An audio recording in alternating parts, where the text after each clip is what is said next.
Aldehyde और ketones के organic reactions या कार्बनिक अभिक्रियाओं में आज हम देखेंगे एल्डोल कंडेंसेशन।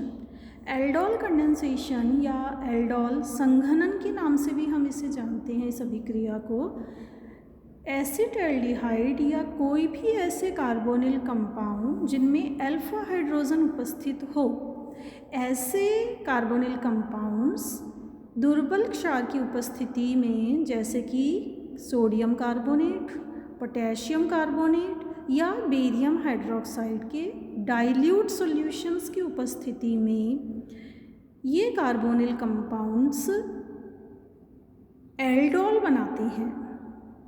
अगर जैसे एसिड एल्डिहाइड का एल्डोल बना तो इसे हम कहेंगे एसिड एल्डोल। इसी तरह से जिस भी कंपाउंड का होगा उसका एल्डोल हम उस प्रोडक्ट को कहेंगे। तो जैसे हम देख रहे हैं एसिड एल्डिहाइड है ये, और इस एसिड एल्डिहाइड के हम देख रहे हैं दो मॉलिक्यूल्स, ये दो मॉलिक्यूल हैं CH3CHO के। ये in presence of weak base क्या कर रहे हैं, CH3CHOH CH2CHO यानी एसिड एल्डोल बना रहे हैं। इसी तरह से अगर हम देखें प्रोपेनॉन को या एसीटोन को, यदि हम देखें CH3CO CH3 को, तो यहाँ भी ये दूसरे CH3CO CH3 यानी कि दूसरे एसीटोन मॉलिक्यूल के साथ कंडेंस हो जाता है, या in presence of weak base संघनन इनका हो जाता है, और ये कीटोन का या प्रोपेनॉन का एसीटोन का एल्डोल बनाते हैं।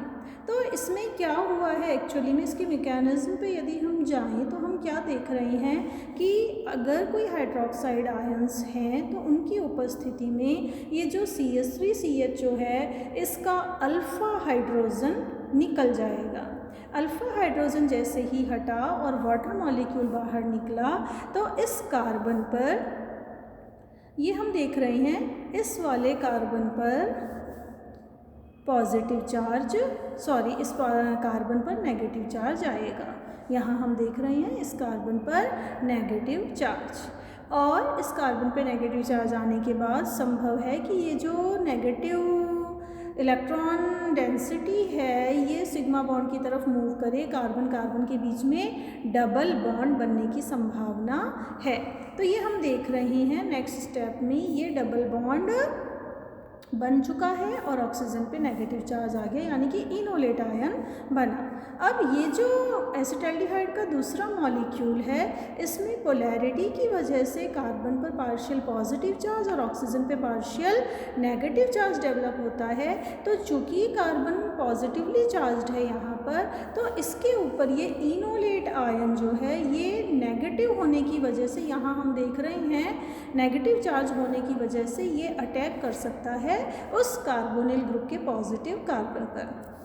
तो जो स्पीशीज़ बनती है वो ये CH3CHO CH2CHO, और इन प्रेजेंस ऑफ वाटर क्या होगा कि ये हाइड्रोक्साइड आयन बाहर निकल जाएगा और प्रोटॉन इस नेगेटिवली चार्ज्ड ऑक्सीजन पर जुड़ जाएगा। तो यहाँ हम देख रहे हैं OH में ये O- जो था ये OH में कन्वर्ट हो गया।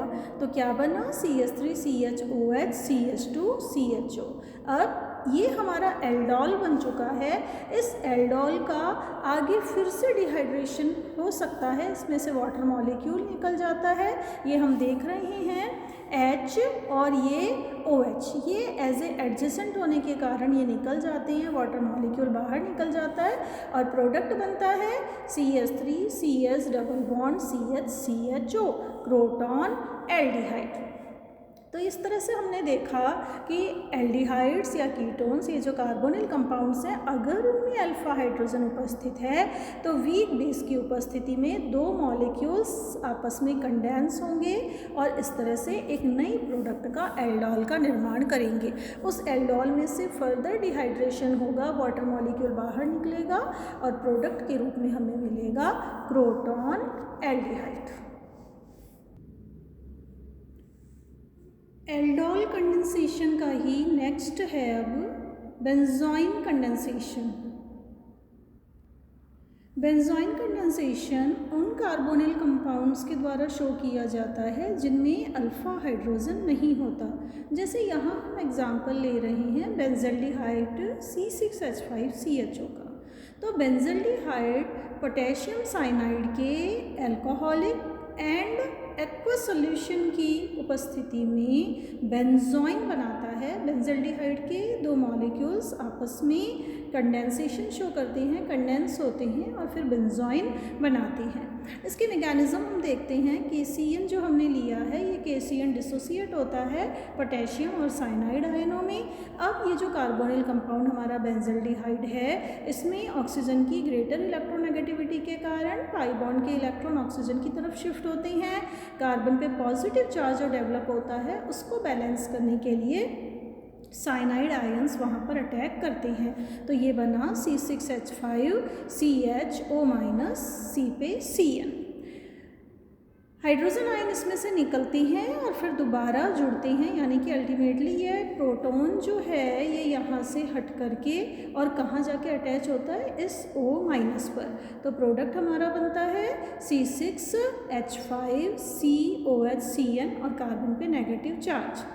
अब यहाँ कार्बन पे नेगेटिव चार्ज है तो ये बेंजल्डिहाइड के दूसरे मॉलिक्यूल के पॉजिटिव कार्बन पर, पॉजिटिव कार्बन कौन सा, जो कार्बोनिल ग्रुप वाला कार्बन है वो इलेक्ट्रोपॉजिटिव है, क्योंकि यहाँ पर ऑक्सीजन की ज़्यादा इलेक्ट्रोनेगेटिविटी के कारण पाई बॉन्ड के इलेक्ट्रॉन्स ऑक्सीजन की तरफ शिफ्ट हुए हैं और इस वजह से कार्बन पे पॉजिटिव चार्ज आया है। तो इस कार्बन के पॉजिटिव चार्ज के कारण इस नेगेटिव चार्ज जो कार्बन है इसने स्पीशीज़ ने यहाँ पर अटैक किया कार्बन पर और इस तरह से प्रोडक्ट बना C6H5CHO- CCNOH C6H5।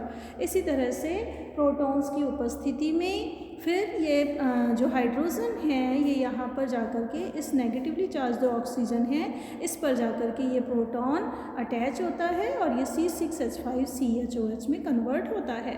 Cyanide ions जो हैं ये बाहर निकलने लगते हैं। उसी समय ऑक्सीजन जिस पे कि नेगेटिव चार्ज है ये नेगेटिवली चार्ज ऑक्सीजन जो है वो अपने इलेक्ट्रॉन कार्बन की तरफ शेयर करने लगती है। तो इस तरह से ये बॉन्ड जो है ये COH में C डबल बॉन्ड O में कन्वर्ट हो जाता है। हम देख रहे हैं यहाँ पर ये C डबल बॉन्ड O में कन्वर्जन हुआ है। तो इस तरह से ये बेंजोइन बनता है C6H5CHOH C6H5।